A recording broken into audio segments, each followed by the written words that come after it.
Heyo everybody, Haku here with my One Piece live reaction for this week, and this week it's chapter, 836, right? Or 837, 837. How'd I get that wrong? But, yeah, sorry, it's probably going to be up a little bit later than usual today. I just got a shower, just now recording it, and, yeah.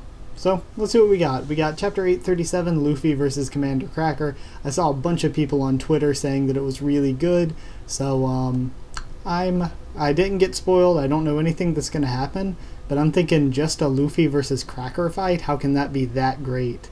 So, I'm expecting something really, really good and surprising to maybe happen. But, on the cover we've got, it looks like Yaesop and the guy from Shanks' crew with the monkey on his back and the dude with the dragon tattoo that's always in a bunch of theory videos.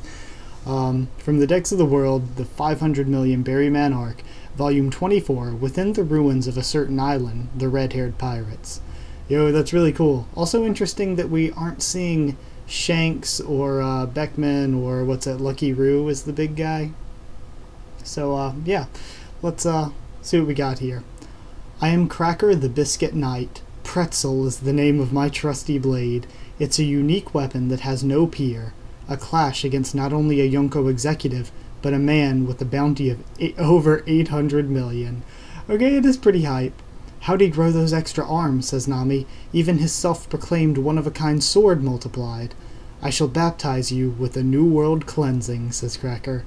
Let's fall back for now, Luffy, says Nami. This guy's probably one of the executives. I don't wanna, says Luffy, blowing on his thumb. Gear third. Gumu Gumu no. You've given yourself nowhere to run. Elephant gun, and then Cracker just blocks it with his shield. Yo, these action panels.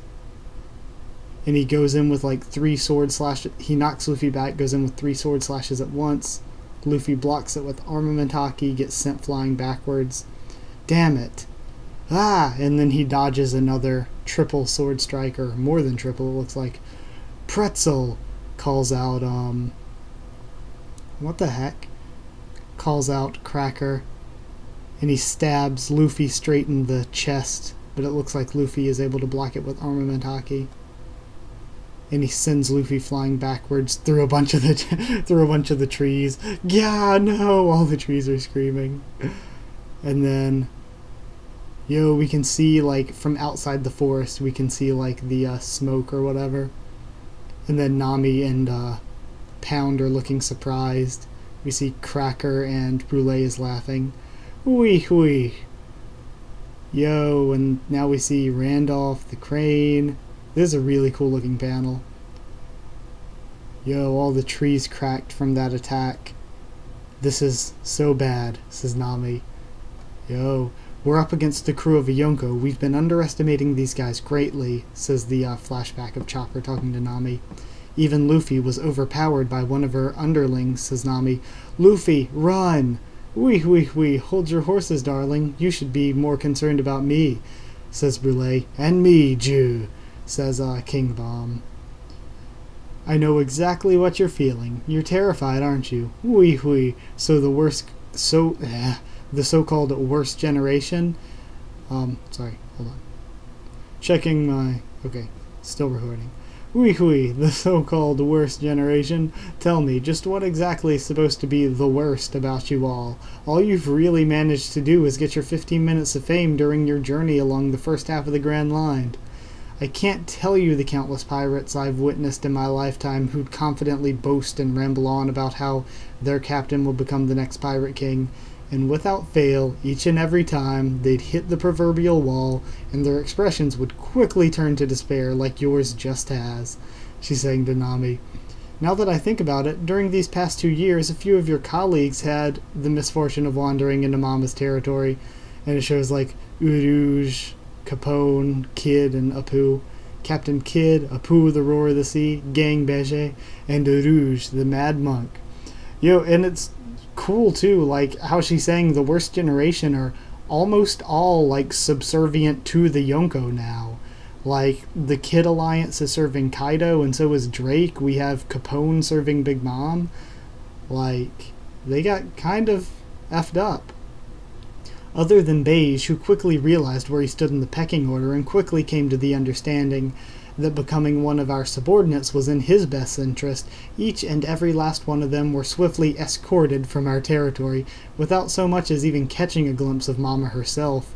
The only one who even managed to put up any semblance of a fight was Rouge the Mad Monk.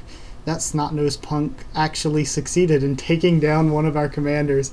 Yo! Rouge hype. In case you're wondering, until that little incident took place, we had 4 commanders instead of our current 3. Yo, Rouge hype, man. But that was as far as he could take things. All he really accomplished was riling up Mama to the point that she sent in Brother Cracker to put him in his place. No one escapes from this forest. I'm sure his corpse is probably rotting off somewhere around here. And then she tosses a mirror and then peeks out of it. Listen carefully. This place you're standing at now is the place where all dreams come to die in the new world. Standing toe-to-toe with a Yonko? Ha! Talk about wishful thinking. You won't even get a chance to lay a finger on Mama. Infiltrate the tea party, stop the wedding, getting your little friends back. Absurd, unthinkable, and preposterous. Yo, and she starts coming out of the mirror. You sealed your fates when you willingly stepped into this forest, and she grabs Nami's legs. And you shall perish without ever knowing what Mama looks like. Come, little girl, join your pals inside my mirror world. No! I'll take my sweet merry time shredding all of you to pieces on the other side. Pound! Says Nami, calling out. Get off her, Brulee! Yo! And Pound throws a punch and knocks Brulee away from Nami. Thank you, says Nami. Stepfather Pound. No, just Pound. You've really gone and done it. No matter how you slice it, your actions just now qualify as rebellion against Mama. And then he looks scared. You're finished, fool. There's no coming back from this. Thunderbolt, tempo! And Nami strikes down on Brulee. Yo, that's a really hype-looking panel. Nami hype. And Brulee gets knocked backwards. We... And she fell over. Brulee will definitely show up again. She can appear just about anywhere there's a mirror. Sorry, looks like I've dragged you into our mess, says Pound. Truth be told, nothing's really changed. My ex-wife had already given her subordinates the directive that they could kill me at their leisure, sniffle. But never mind that. Are you really friends with Lola? Yes, there's no doubt it's her, which means that her mom is in fact Big Mom. The fact that everyone trembles at the sight of this card is proof. I'll definitely be putting this to good use, Lola, she says, kissing the card. And we see Randolph and the Crane looking on. Holy crap, Sir Cracker, this is way more than we bargained for, says all the homies running away. Hey, this is no time to panic. Don't forget you have one job and one job only within the seducing woods. You can run around all you want, but do not ever give them an exit from this forest. Right. Yo, and we see Luffy going in. Gummo Gummo no, Hawk Gatling. Hard biscuit, he says, blocking with 2 shields, I think. Damn it, this guy's Busoshoku is harder than anything I've come across. Which is, Luffy talking about Biscuit's, armamentaki. Yo, he's just blocking all of Luffy's strikes. And Luffy collapses backwards, panting and wheezing. Looks like he's bleeding from the nose. He's all cut up. Take heed, says Cracker. If you truly consider Vince Moksanji your friend, just leave him be. He is a bona fide prince from a powerful country. His roots occupy a territory that you mere peasants could never hope to touch. He shall be wed to the perfect wife and lead a carefree life without any troubles right here alongside us. You want to take him back. Honestly, how selfish can you be? You'd have the nerve to destroy the happiness of a man you dare call your friend, he says, pressing down his shield on top of Luffy, and you can hear the crack sound effects. Or you can't hear it, but they have this crack sound effects. Even if by some miracle you were able to reach him once more, that man of royal blood would simply let out a sigh of exasperation and say in no uncertain terms, "Leave this instant. The sight of all you lowly pirates sickens me." And all the homies are laughing at him crushing Luffy. Yo, and then we see a huge burst. Gummo Gummo no, and Cracker's face looks afraid. Kong gun. Yo, he breaks through the shield and nails Cracker in the stomach. Gear forth. Cracker coughs up blood and goes flying backwards. Sir Cracker, says the homies, and he's laying face down. Don't you ever put words in Sanji's mouth.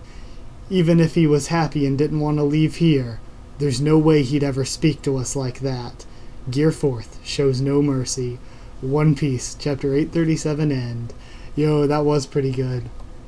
Like, I mean, not like crazy amazing blow me out of the water like a lot of people were saying, but Luffy and Nami able to take down Cracker and Brulee, if even for a moment like that, pretty hype. I'm actually really hyped to see Nami actually put in some work like that. So yeah, I guess that's it for this live reaction, and the review will be up, at least hopefully, tomorrow as usual. And that's it. So, if you did like this video, comment down there and tell me what you thought of this chapter, what you thought of my thoughts on it.